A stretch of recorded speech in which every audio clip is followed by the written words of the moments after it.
And so I think at this point, we're going to talk a little bit about some novel technologies that are maturing in the near future. And we're also going to talk about just some general challenges that can be addressed through satellite technology. And we're also going to talk a little bit more about cloud-based solutions from one of the companies that's exhibiting in the other room as well. So at this time, I would like to ask Javier Grávalos, Marine Instruments, to come to the stage to present on transforming maritime surveillance and introducing the M5D AirFox drone. So thank you very much.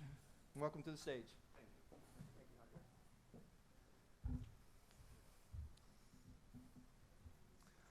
Well, good morning. First of all, I appreciate this space in order to introduce our innovative system, the M5D AirFox. Nowadays is the reference of control and patrol the oceans. Okay, to begin with, I would like to share our vision of the company. We always have the objective to be the leaders of innovating and fabricating new technology focused on the harsh marine environment, always in mind to have sustainable fishing and smart oceans. We were founded 20 years ago in 2003 with our first EcoSound buoy. Nowadays, we're in more than 30 countries. Because we dare to imagine a solution that the market doesn't have yet. Half of our employees work on research and development, and we invest our own 80% in this area, 8% of our capital. All the line, since we imagine one idea until we manufacture it, it's all done in-house, so we have top quality products because we really attend to all the process, and we are totally flexible in order to attend the client needs. So in order to make smart oceans, we have these key technologies that we use. First of all, connectivity. We usually work with Iridium. Nowadays, we are Starlink distributors. We have more than 22,000 satellite buoys, and that's why we need some big data processing in order to detect and predict different scenarios. So that's why we as well have this intelligent artificial. We've been working for 10 years plus with REM systems, but anyway, today I'm going to speak about the drone. This is a picture of how do we integrate all the systems, always thinking to be operated by on the sea. Okay, so what motivated us to make a drone? First of all, we thought about sustainable fishing. Okay, that means free school of tuna. We have a white sheet of paper. What do we need to give this solution to fishermen? Okay, we need which range? Okay, we know they fish with X-band radar, so we need at least 18 nautical miles. Which endurance we need? At least one labor day, up to 10 hours of endurance. And where is going to be operated from? A moving vessel. Okay, so we have to develop a system that can be launched from a moving vessel, recover it in the same condition, operate up to 10 hours, usually 8 to 10 hours, and 18, 20 miles range. So we got the tuna drone. Unfortunately, 2020, COVID came, so we couldn't be able to embark on commercial vessels, so we pivot into the public sector. We've been in RAPAZ program.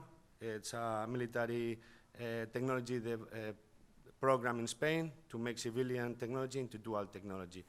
That makes us have higher standards of operability, payload, safe operation, and so. So in this long process, we have more than 2,000 successful flight hours.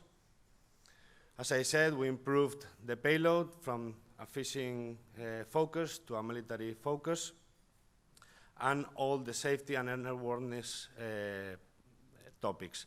That leads us to get beyond visual line of flight permit in Spain. We are the first Spanish company to fly up to 20 miles from coast or from a vessel.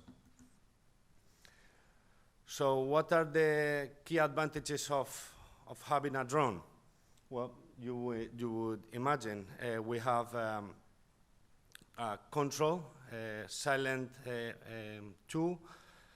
We can detect, we can see, and we can control all the fishing gears, all the research, all the marine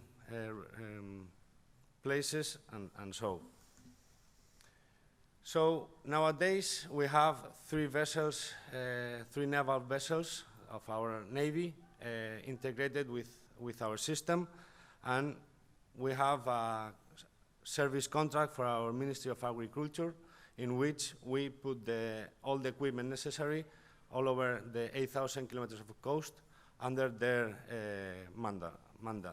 So if they need ourselves in the coast or in a vessel of his property, we be there and we operate for them.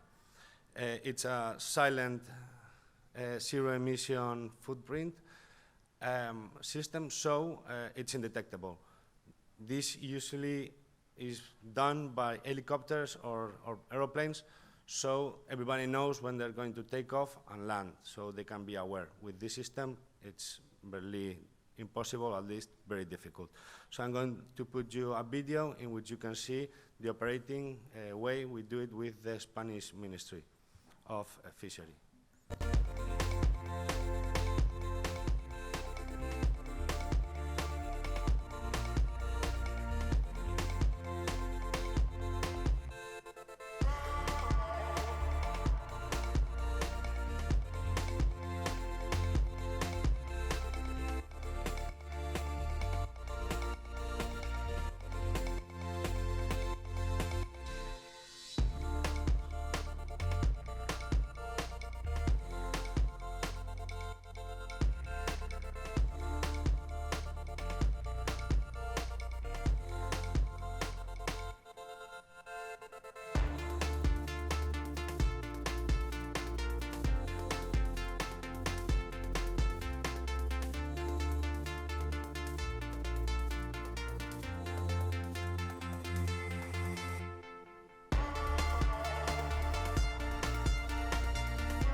Okay, to conclude, just want to give one idea for you guys. It's that Marine Instruments can think about a solution that the market doesn't have yet and make it real, as you can see with this M5D Air Fox.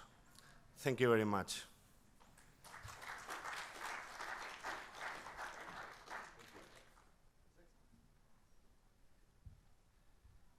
Thank you very much, Javier. I think that was really a really interesting presentation on the use of drones in different contexts. I think it's one of the technologies everyone was very enthusiastic about in the beginning because particularly when folks were seeing images of the Iraq War and these drone strikes from these drones that were dropping bombs down chimneys and that kind of thing, not realizing that those drones are literally the size of this room that we're doing that.